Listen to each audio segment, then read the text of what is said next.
What is up, guys? Delboy here.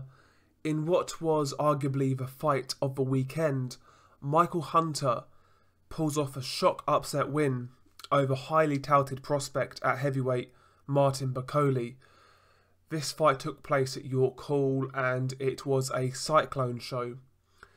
Really good fight, really enjoyable. I didn't actually talk about this on the channel, but it was a fight I was looking forward to. I felt it was a good test for Bakole. You know, Michael Hunter at cruiserweight against Usyk. You know, he proved he was a handful. You know, he won a few rounds off Usyk. He really did make a good account of himself that night. So, you know, Michael Hunter proved in that fight he was a capable fighter. And before that, he beat a guy called Isaiah Thomas. Isaiah Thomas is a good sort of regional level cruiserweight in the United States. He also beat Iago Kaladze at heavyweight. You know, Kaladze, he's an okay fighter. So, you know, Michael Hunter, on past form and what I've saw of him prior to this, you know, I felt this was a step up for Bakole. However, you know, I still felt Bakole would probably have enough to get the job done. You know, being the bigger man, being the natural heavyweight, being the bigger puncher. You know, I just felt that Michael Hunter would have trouble keeping Bakole at bay, and I felt he would eventually walk onto a big shot that he wouldn't recover from. But, you know, that was wrong. Michael Hunter pulled out the win. He pulled out the upset. Now, early on, you know, Bakole, it was apparent what he was trying to do. You know, he was trying to look for that one-punch knockout. It looked like a gain. I mentioned this in the Ritson fight. I think sometimes fighters who can punch, they fall in love with their power, and they're throwing those big shots, waiting for it to land. And when it doesn't land, that's when they start to, you know, come undone, get caught, get countered, and start to unravel. And that's what happened in this fight, basically. You know, the first few rounds, it was competitive. Bakole looking for those big swinging shots. Michael Hunter being quite awkward, quite elusive at times. You know, making Bakole miss. And in the meantime, he was countering quite well, especially with that right hand. You know, he was catching Bakole flush quite a lot with that right hand. But, you know, yeah, Bakole was missing a lot early, but he was competitive and he was landing some big shots. But as the fight wore on, I'd say past rounds 4 and 5, you know, Bakole started to look really gassed. He looked really tired. That's when Michael Hunter, for my money, really started to put his foot on the gas. And he was kind of in charge at that point. You know, he was landing the better shots. He was boxing much better. You know, he definitely looked like the more accomplished boxer in there. Better jab, better footwork, quicker hands, you know, better technique all around. And it was giving Bakole a lot of issues. In round 8, or at the end of round 8, I believe, Bakole said to his trainer, Billy Nelson, that he would like to be pulled out because of a shoulder injury. But Billy Nelson actually convinced him otherwise and made him go back out. I actually saw on Twitter that apparently Bakole did not ask Billy Nelson to pull him out. He asked Billy Nelson to pull his shoulder because it hurt. That might be BS, but I'm throwing that out there. But, you know, let's say he did actually ask Billy Nelson to pull him out. I actually think Billy Nelson did the right thing in not doing it, to be honest with you. And I've seen like split opinions on this.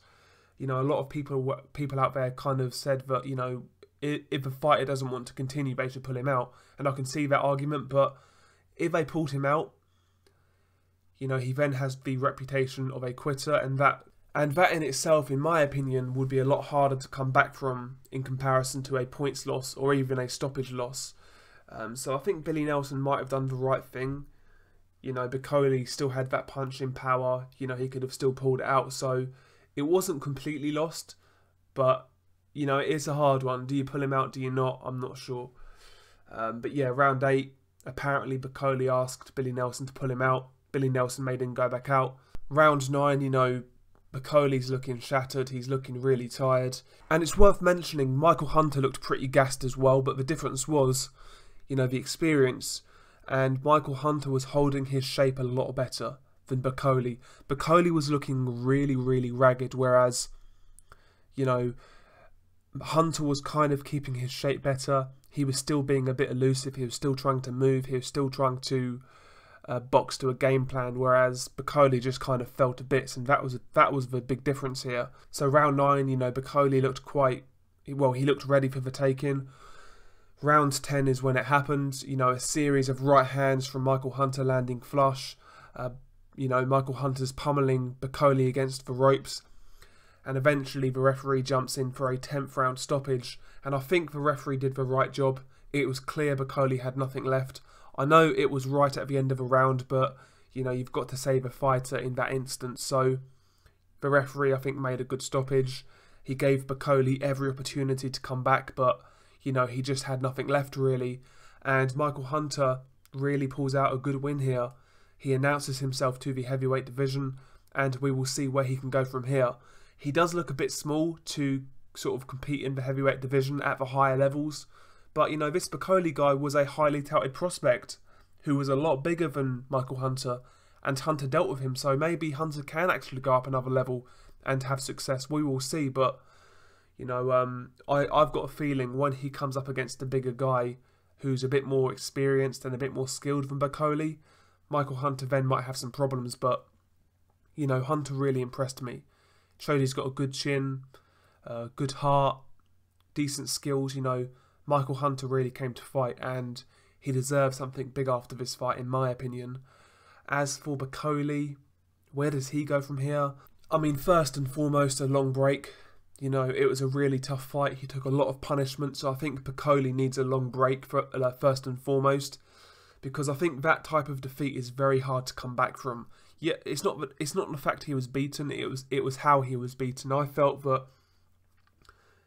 you know, Michael Hunter took Bakole's heart in there. That's how I felt looking at it.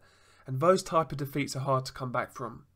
There's going to be a lot of self-doubt now from Bakole. You know, he's going to be questioning his chin, his gas tank, his heart. You know, he's going to be questioning everything. So I think he needs a bit of time now to recover, to think about how he wants to progress in his career, and then go from there. You know, maybe I'd like to see Bakole back middle of next year. Couple of easier tune-up fights, and then maybe try and get a rematch back end of next year. I think this will take a little while to come back from. But credit to Michael Hunter, he boxed a really good fight. You know, he boxed well at times, he fought well at times. He did a bit of everything in there, and he deserved this victory. Really good win for Michael Hunter. Peace.